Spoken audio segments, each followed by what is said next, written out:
Ladies and gentlemen, welcome to the Movie Mortis Podcast, where movie madness lives. My name is Nick. And I'm Drew. And I'm Tim. And today we'll be discussing The Big Lebowski, our first Coen Brothers movie that we've discussed on this podcast. For those of you who don't know, The Big Lebowski is a movie about a man named the Dude who has the same name as a billionaire, and he gets involved in a kidnapping scandal. So, general thoughts.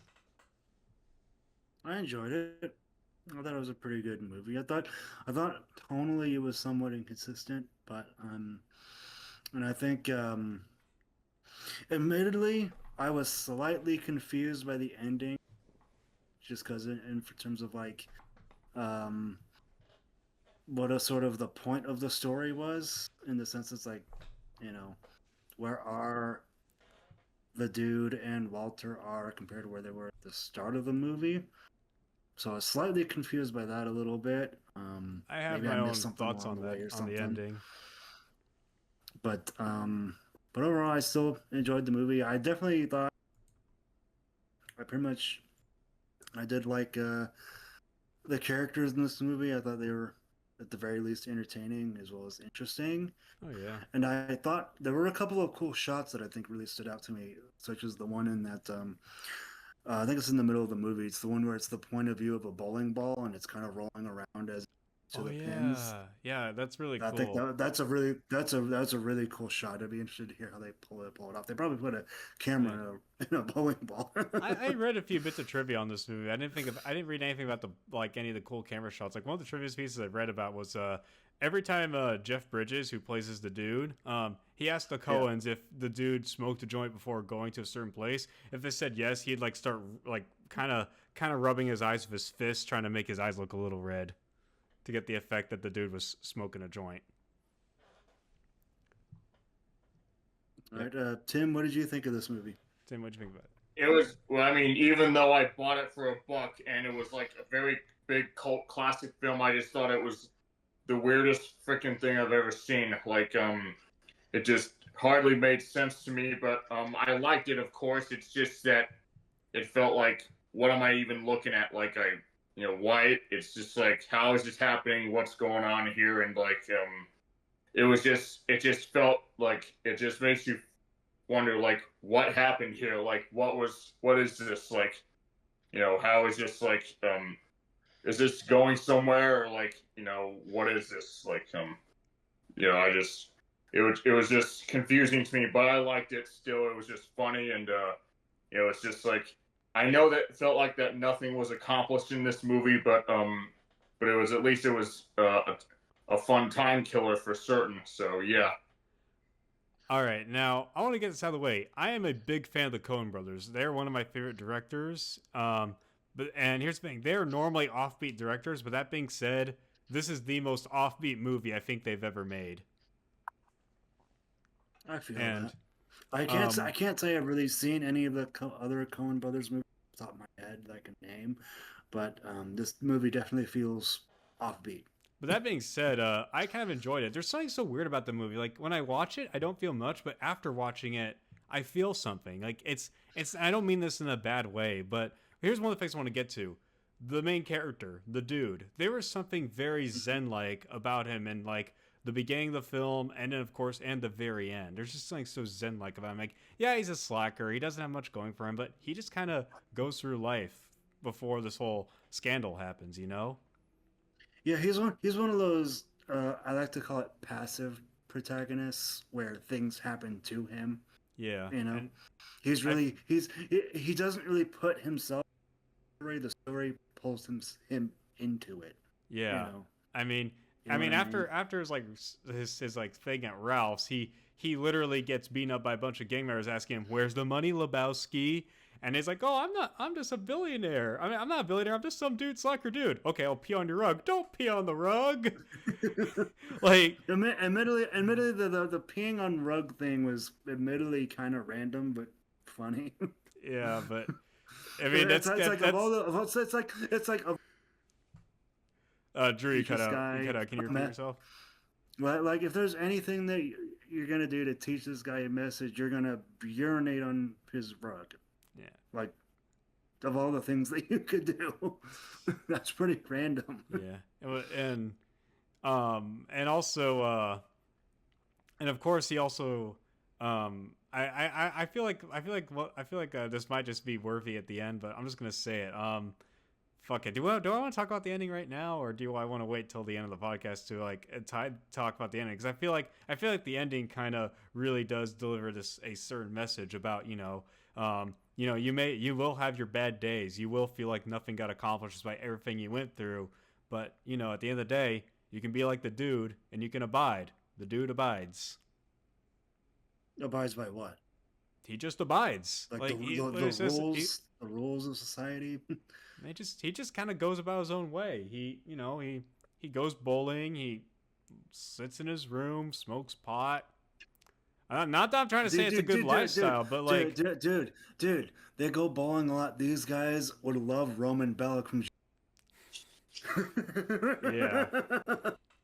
But like, hey, here's Nico, the thing. let's go bowling. It's like Drew said. Things just sort of happen to the dude. Like, he gets his rug stolen. Well, first he gets his rug pissed on. Then he gets his rug stolen. Falls by his apartment, getting trashed several times. Walter kind of fucks up his ransom plans, and he himself gets tied up into the ransom because the Big Lebowski, the billionaire that shares the same name with him, is telling him, "Hey, you handle the ransom. I'm just gonna sit in my room and, like, I don't know, stare at the fire or something." And also, and then of course, like, he's learning all this information. Like, wait a second, so the Big Lebowski is actually money laundering, and apparently there's this kidnapping the kidnapping may or may not be real, and the daughter really hates her father. Like, he even says to Walt, he even says to like the daughter, listen, man, new information just came in. I'm trying to process this and trying to figure out how this ties into you. Like, he doesn't say it word for word, but it's just me paraphrasing that, like, yeah. Because I know I described the dude as a zen-like person, but like after like the kidnapping thing, and just everything just starts escalating against the dude. It's like, oh, I got to go to this famous pornographer. Oh, this kid stole my car, and he's not saying shit. And then like John Goodman, Walter, played by John Goodman, is like, this is what happens when you fuck a stranger in the ass. Which, fun fact, in the TV edit, they changed to, this is what happens when you find a stranger in the Alps. What? Yeah. Oh god, TV censors back in the day are so funny. I know. And what's funny is, like, and of course, one of his bowling buddies dies. By the way, I forgot. Spoiler alert to anyone listening to this podcast. There will be spoilers. But despite that, the dude still kind of just goes on. It's like, and he even kind of makes up with Walter. It's implied he makes up with Walter because, of course, he goes back to the bowling alley, and the bartender says, "Hey, I hope you win the game." And he realizes, yeah, shit just happened, but I'm just gonna keep going. And I think there is like some kind of reassuring feeling that the dude never let this whole experience scar him or damage him. He just goes about life. Because I think if anybody else got in that situation, they'd be kind of shaken up by it a little bit, I mean, I think I would be, you would be, like, that's some pretty, like, if I got caught up in some weird kidnapping thing, I would very much be impacted by that. So I see what you're saying, though, as far as like that's the sort of message of the film, is that you go on with life despite what happens, despite if you have something really shitty that happens. So I mean, I totally get that. Don't let bad things, negative things affect you. So I get that. Yeah, I'm not saying you should just completely not care about anything. Otherwise, if you not care about anything, you'll end up like the nihilist. So before we talk about the other characters, Tim, I kind of went on a tangent about the dude, but what do you think about the main character, the dude, who I believe is the glue that holds this movie together? Well, what do you think about the dude? I mean, I was more curious about Walter because every time, I can't help but feel like Walter's just a walking, talking disaster. He just messes up everything that they do together. He just makes everything worse, but yet he compensates for it by being so funny and bombastic about it, like, and how hammy he is. He's just so much fun to watch, so yeah, Walter's definitely fun to watch. But I was thinking about this when I was watching the movie today, but I think I like the contrast between the dude and Walter. Whereas like the dude is like he's like more passive, right? Where it's like Yeah. Walter is kind of like the guy who he seems Drew, you're more cutting out. like the You're one kind of who's cutting out a lot. Can you please repeat it yourself? You're cutting out on my end. Yeah, same deal. so so what I was saying is I like this contrast between the dude and Walter, where the dude is kind of more chill. Things just happen to him. His role in the story is a bit more passive, whereas Walter, he's a bit more aggressive. He seems to be the one that makes things happen as opposed to things happen to him. Yeah. And I like that contrast between the two characters. Mm-hmm. I agree. I absolutely agree. I think the only time like they really kind of switch personalities wise when like the dude calls Walter for like an emergency, but really Walter's kind of practices like this Jewish tradition where he doesn't like work or anything unless it's for emergencies.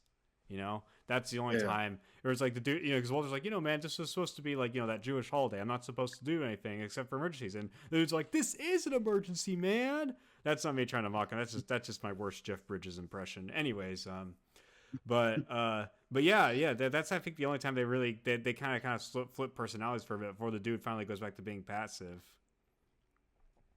You know. But I do think the dude kind of loses his passiveness around the time he tries to talk with the pornography person. Like he visits his mansion and he wants to find out information about the trophy wife.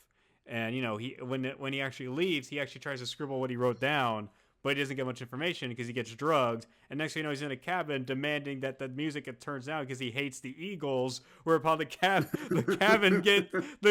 driver gets so pissed off by this fact, he kicks him out. It's like, how dare you insult the Eagles or something. I was gonna say he must be a big Eagles fan.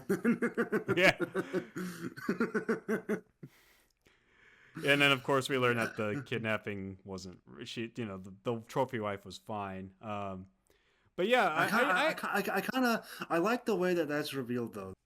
That's revealed how the kidnapping was a hoax. Yeah, I like how it's that shot of her driving by a portable car, and the camera pans down to her feet, and you clearly see that she has all of her toes. Yeah, she has all her. You know, because earlier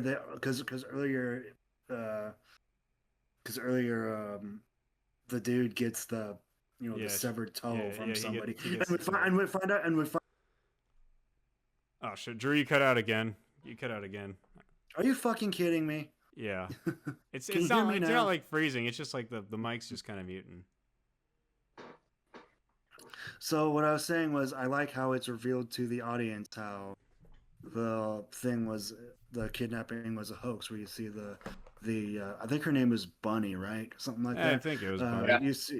You see her driving by in their convertible car, and the camera pins down to her feet, and you see that she has all of her toes. Yeah. And later find out in a subsequent shot that the toe that we saw earlier that was severed was from somebody else. It was one of the nihilists.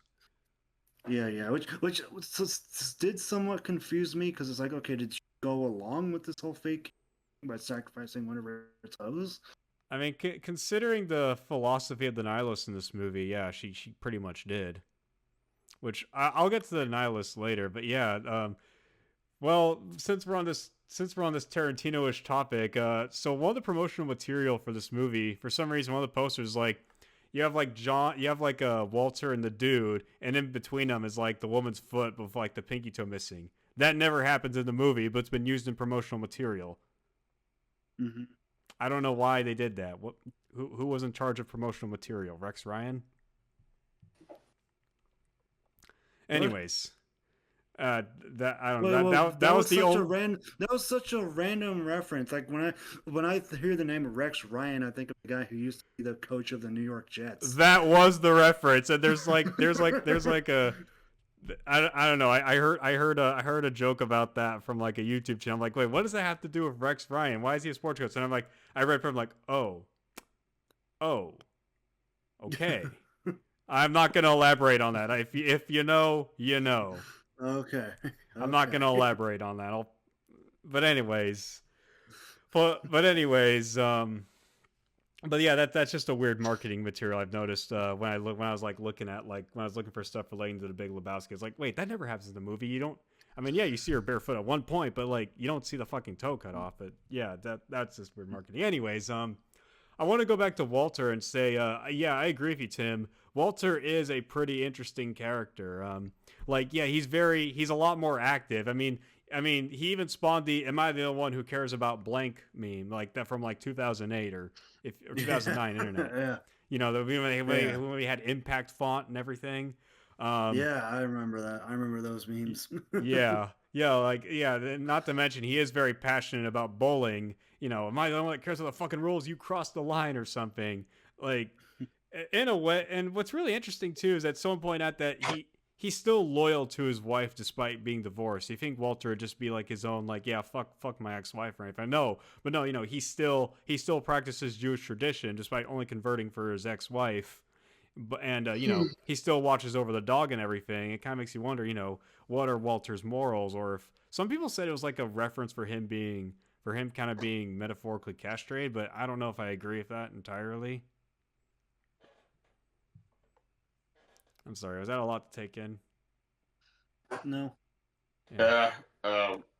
I wouldn't know. Just so, were you gonna talk about the dude still? I mean, I would have, but I would have. I mean, I don't know what. But like I said, I just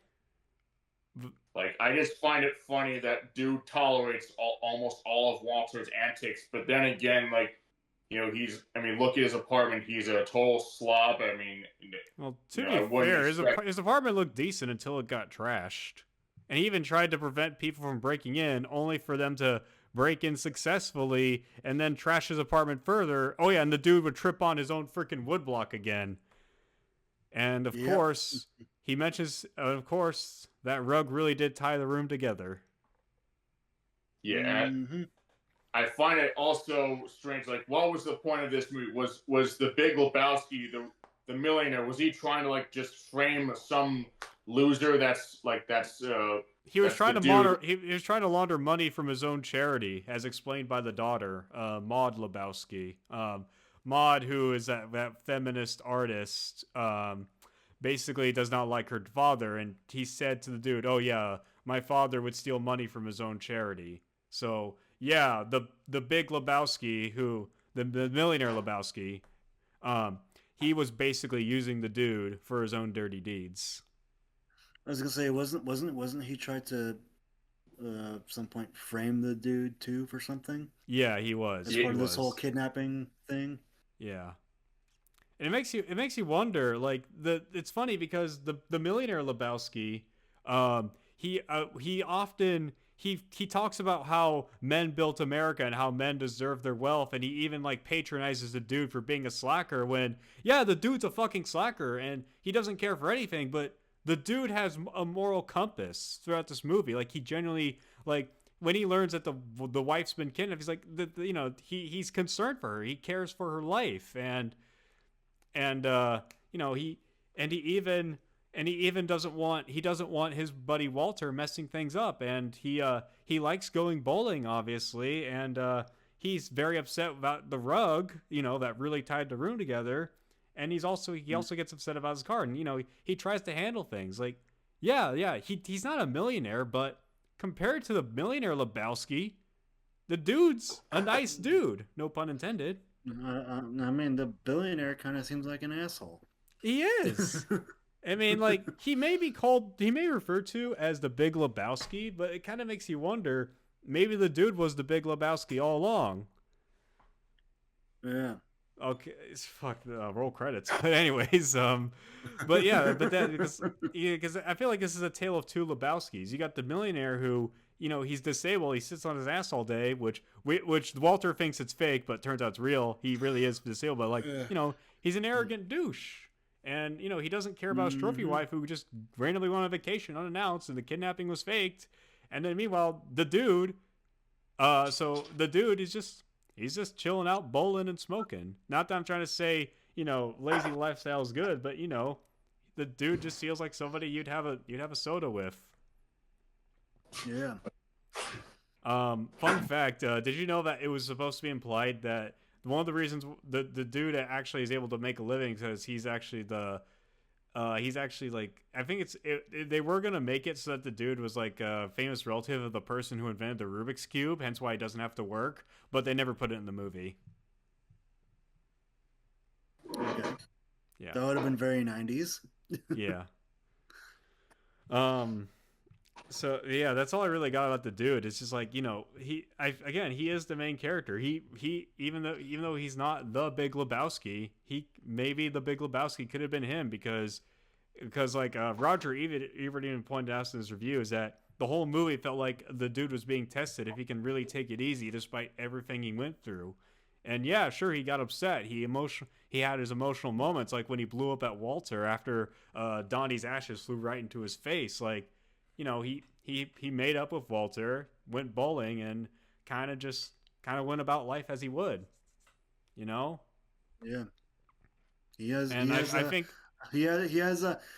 a high bullshit tolerance, huh? Quite literally, yeah. Yeah, but that's all I really got. I mean, I feel like I'm just repeating myself with the dude, man. Kind of like how he keeps saying that rug would have tied the room together. Yes, that's only like the 6th time you said it this podcast. That's true.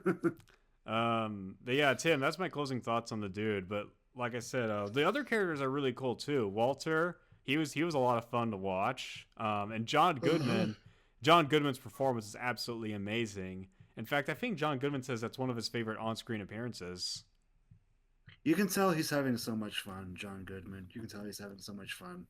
Oh, absolutely, yeah. And it's funny because I mostly know John Goodman from mostly animated stuff like Monsters Inc. and The Emperor's New Groove, but seeing him in this movie was a lot of fun. And Steve Buscemi, I feel like he was just more or less the comedic relief. Like his whole gag was like, "Oh, I wasn't paying attention."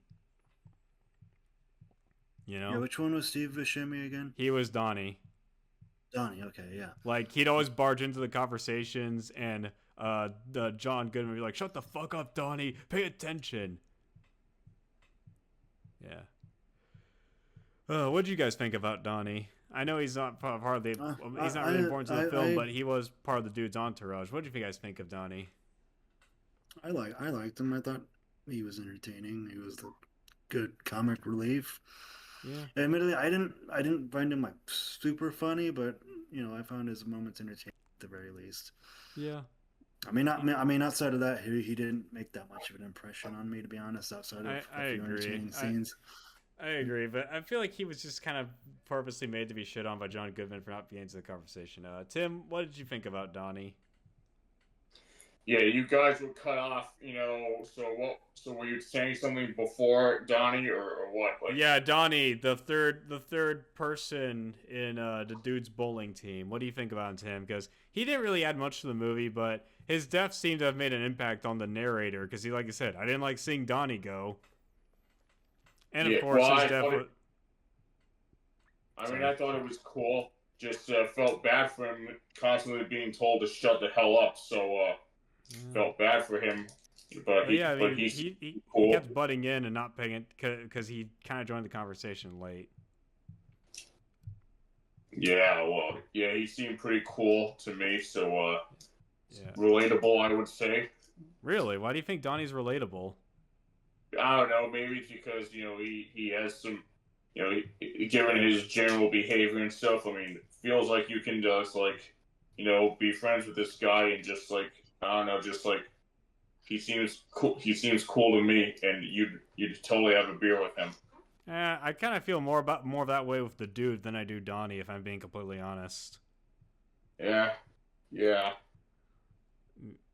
Donnie was just kind of there in all things considered, but kind of like the dude, he did kind of feel like he kind of had a presence to be there. He was part of the bowling team, and even what little we've learned from him, according to Walter, he was a good bowler.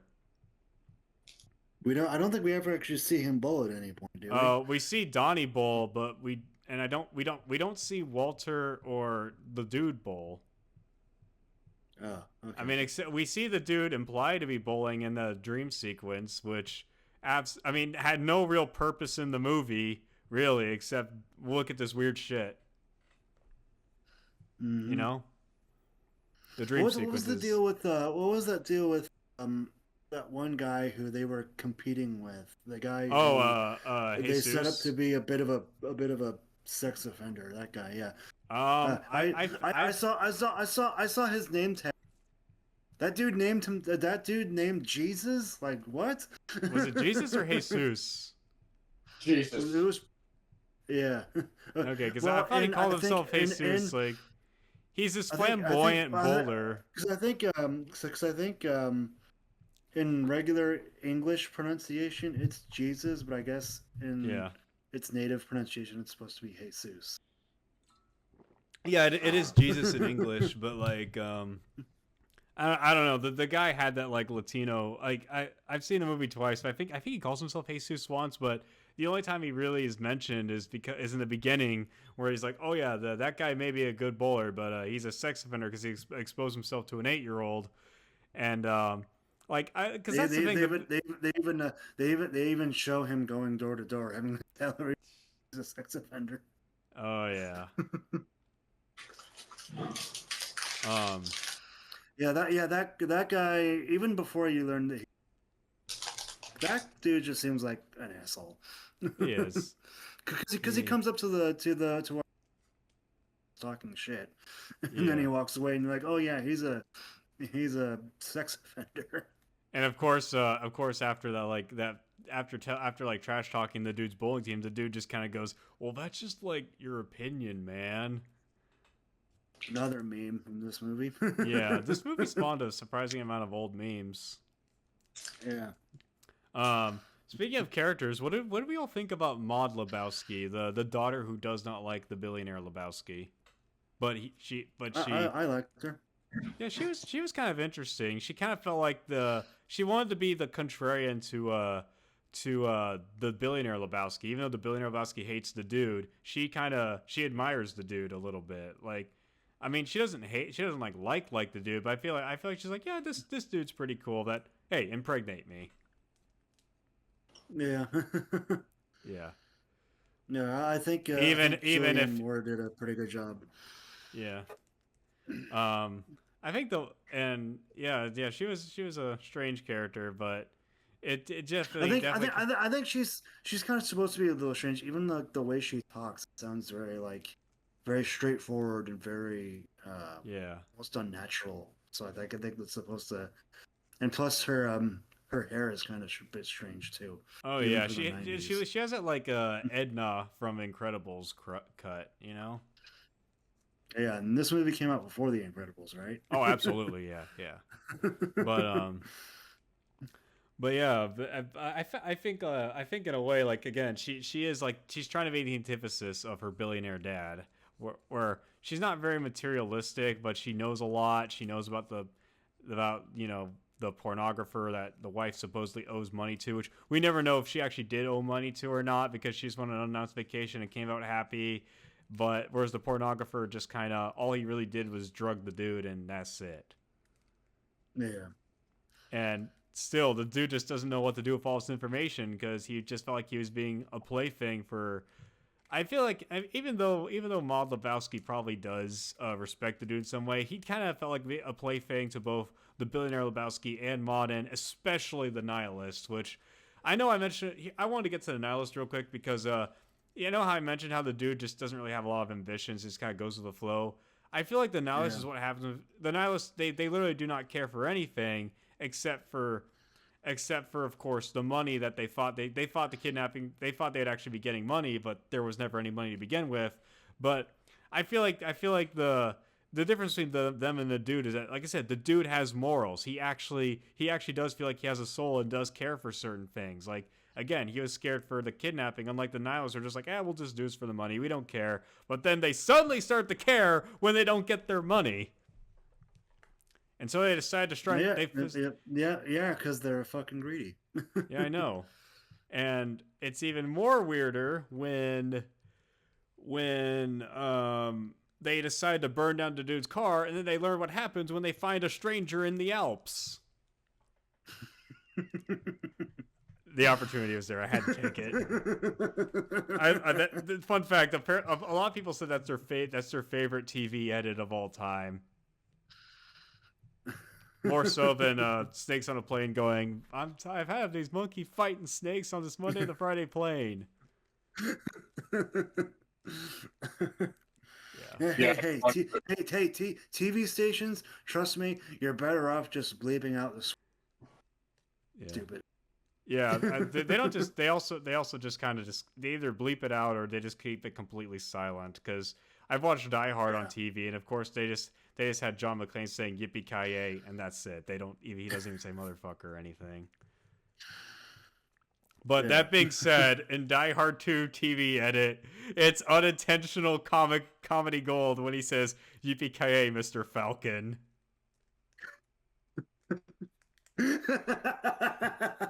That's real. That is real.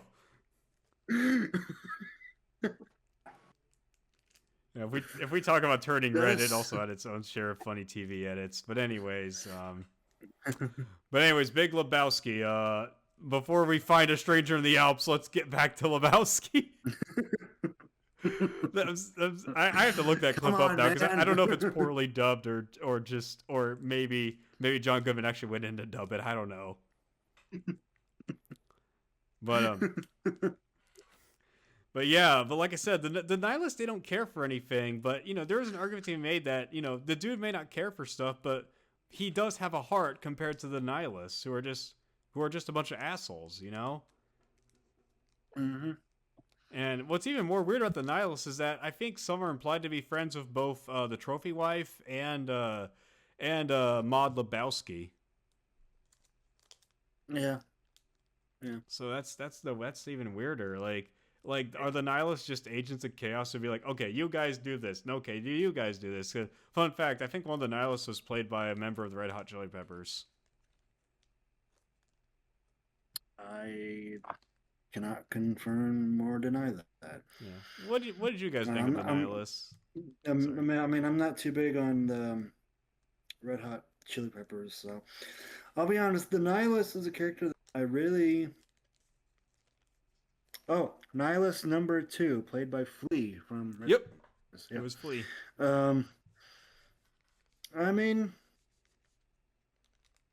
I really don't have much to say about the Nihilist, to be honest. Yeah. I mean, because when I mentioned it, I thought I had more to say because the more I think about the dude's philosophy is that I feel like if the dude just completely lost his moral compass and his soul, he could have become like the nihilists, where they just don't care for anything, except they do start to care for something when there's like, oh, we thought we'd get money. It's like, I thought you were a nihilist. Yeah.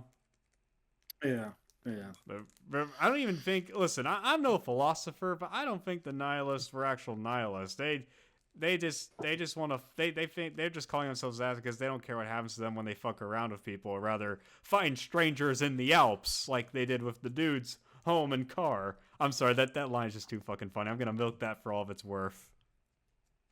Yeah, just like how you milked the prequel lines in our Star Wars prequels episode. Yeah, that's true. That is absolutely true. Tim, what did you think about the nihilists in the movie? I mean, I didn't get a chance to talk about Maud. Shit. I'm sorry. Talk about Maud first, and then the nihilist. I definitely liked her. I wish more women were more like Maud, like how she was saying, that more women should be more open to, opening up to guys and just more, relations, with people, she's being so relatable to appealing to men, and just that women should be more appealing to men, or wanting having basically it sounded like she was saying that all women should be opening to men, having relations with each other openly. I mean, I don't know. I don't know if she ever kind of comes across that way, because she did. I mean, again, she says she wants a baby that never. Pretty slutty, so. I mean, yeah, she kind of does feel like that, but especially I don't know, it's kind of weird how she's she wants to have a baby that never interacts with the father, and that father just happens to be the dude. Yeah, just too. But with her way of thinking, I mean, it's every guy's wet dream. Am I right? I mean, to each their own. I'm not judging. To each their own.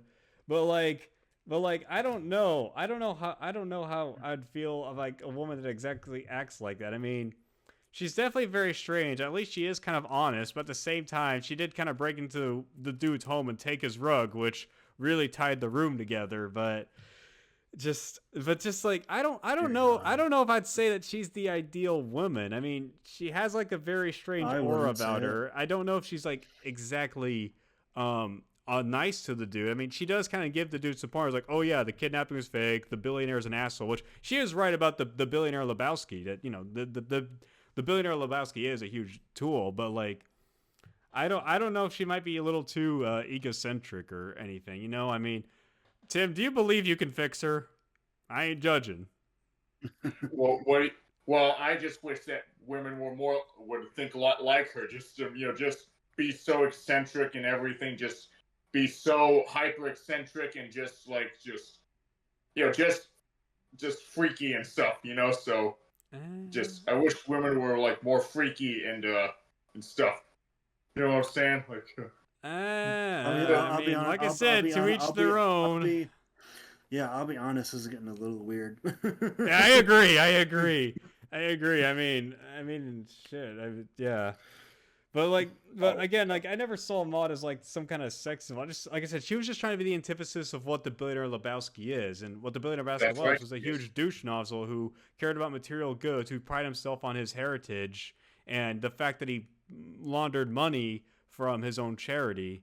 And like I said, the Maud to an extent does kind of respect the dude in a way, because he's not the billionaire Lebowski, despite having the same name. He's just a dude that wants to go about life.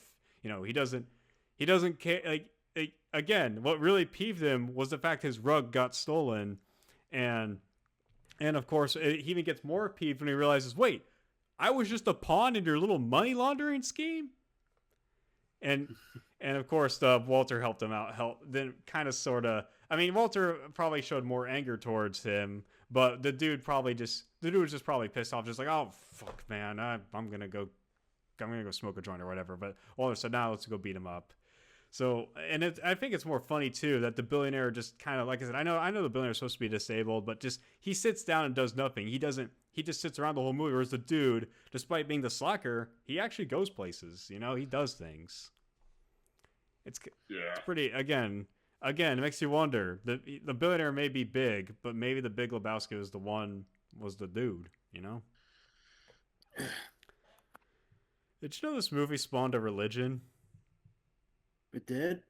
Yeah, dudism. It's basically just another form of Taoism, but yeah, look it up, dudism. Some people believe it's a mock religion, but like a lot of it just kind of follows a lot of Taoism, which is a Chinese philosophy. Again, I'm no philosophy expert, and even though I just said there's like a Zen-like quality to the dude, and that the dude still meant, I think it is inspiring how the dude kind of takes it easy despite everything that has happened to him. Oh, by the way, random note. I'm looking at the IMDb trivia section on this movie, and apparently John Goodman has said that he's never had more fun acting in a movie than. Dang, that's impressive. Yeah. I mean, he was a cool character. His character was a lot of fun to watch, It's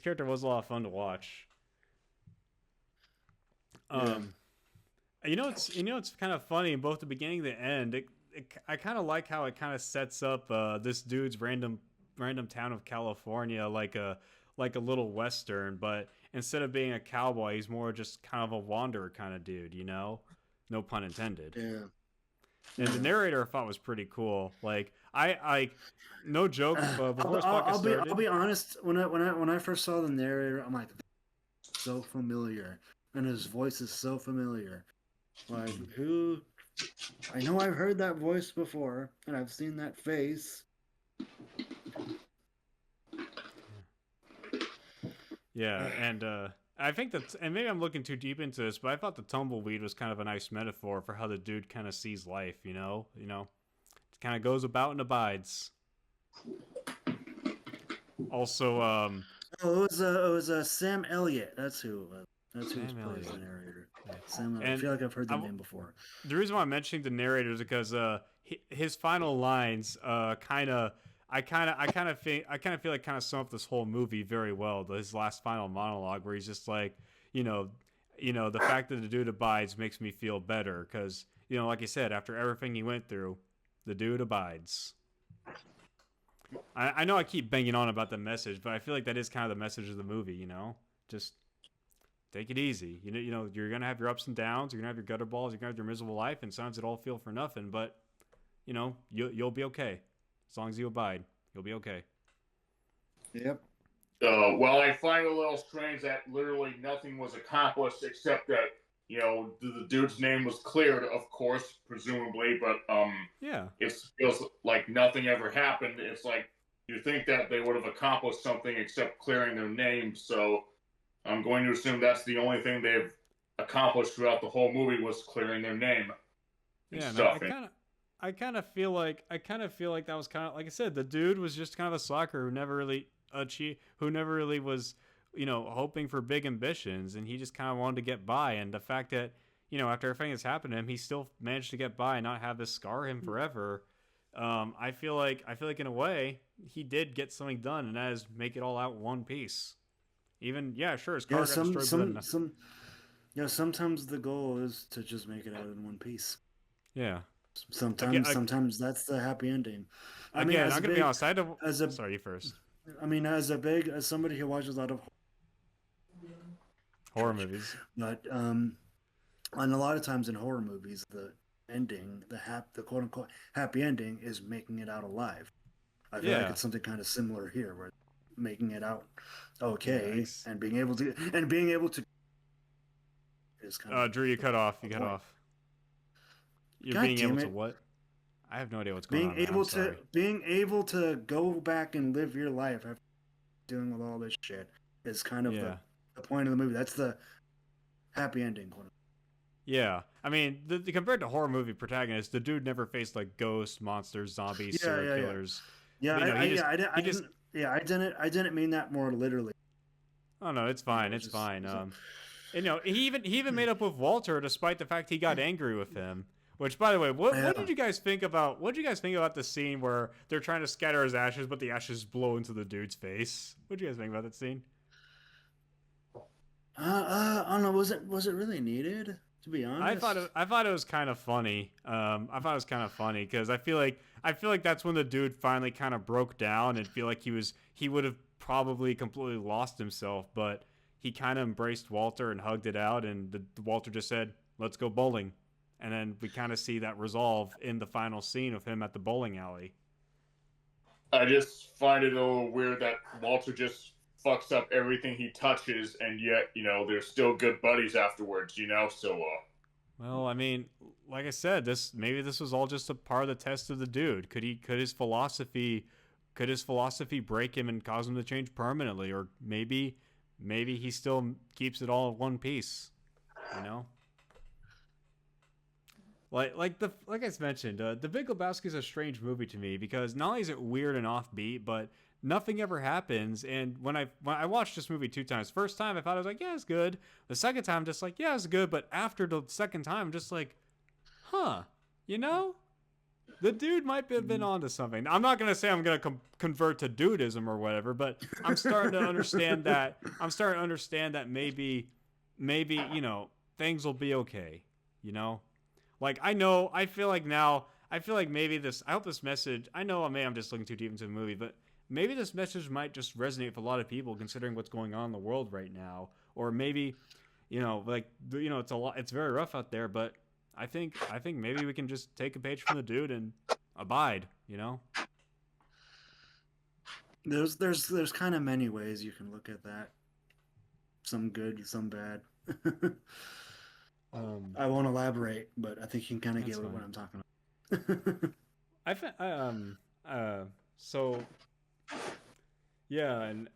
And I don't know what else there is to say about this movie. I mean, I kind of like the little westerny country soundtrack they got at the beginning and the end. Kind of makes it feel like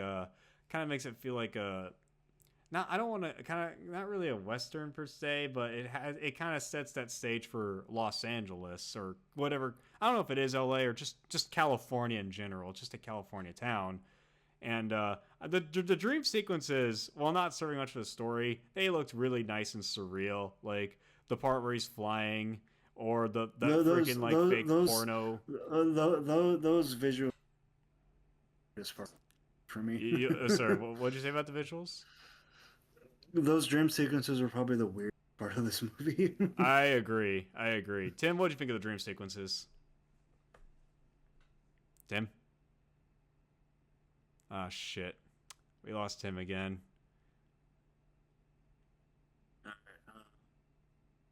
Yeah. To be perfectly honest, I'm not really sure what else I can add about this movie. Not really. I mean, I will say, I think I could just go on about the Coen Brothers. That the thing with like, I mean, if you compare it to one of their other whodunits was not whodunits, but one of their other mystery films was like Fargo. That was like more of a crime movie, and it's very offbeat, but it also kind of ends in a weird way with one of the characters just they remember what happened, and it kind of sticks with them, but they just kind of go back to life as normal. I'll be honest, I haven't seen a lot of the Coen Brothers mysteries where like either somebody's kidnapped or something, because believe it or not, the Coen Brothers have done like as far as I remember, they've done a lot of movies, but like there's 3 notable movies that involve kidnappings by the Coen Brothers: Fargo, Hail Caesar, and this movie, The Big Lebowski. But I haven't seen Hail Caesar yet, but it's got a similar premise. Whereas Fargo, it was about a fake ransom. Was about a guy trying to hold a ransom of his own wife, but everything goes wrong, and one cop is trying to figure it out. We should definitely talk about Fargo someday. Hell, we should talk more Coen someday. But I feel like The Big Lebowski definitely has that distinctive style and motifs of the Coen Brothers. Yeah, that's all I wish I had seen more Coen Brothers movies, because then I'd be able to elaborate on more what I'm saying. But yeah, but I don't even want to call them like whodunit mysteries. They're just like I want to call them like crimes that go completely wrong one way or the other. Scandals and crimes that go wrong. Whether it be a kidnapping, a fake ransom, something goes wrong, and there's always some person who just finds himself involved in it. Yeah, I love the Coen Brothers, and the more I think about The Big Lebowski, the more I look at it in a more positive light. And all in all, that rug really did tie the room all together. I swear I'm done with that. I swear I am done. No, we should probably wrap this up before. Let's wrap up our final thoughts. So I think The Big Lebowski is a really nice movie. It's very offbeat, very weird. Kind of feels like it's got going nowhere. But I feel like in a way, maybe, just maybe, it might resonate with some people. I know it resonates with a lot of people. This is a cult movie. It started a religion, and it even there's a bunch of philosophy books written about it. But I think The Big Lebowski is a nice movie, and I think everyone should at least watch it once or twice if you didn't get it like me. Drew? I kind of agree with mostly what you said. I mean, it didn't really, I want to say it really resonated with me like a lot of it does other people, but I enjoyed it, and I'm glad it resonated with other people.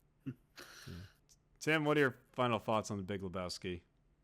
I thought it was a pretty nice movie. I mean, the plot was like, what in the balls did I watch kind of stuff, but it's like, but other than that, it's just a big, dumb, fun movie. It was just, I'd say it's good if you if you're smoking joints with your friends, it's a perfect movie to watch. And but as a general movie, I'd say give it a watch. It's really good, and it was probably the best dollar I've spent on it, of course. Ooh, I was gonna ask you about that, but nice to know it's the best dollar.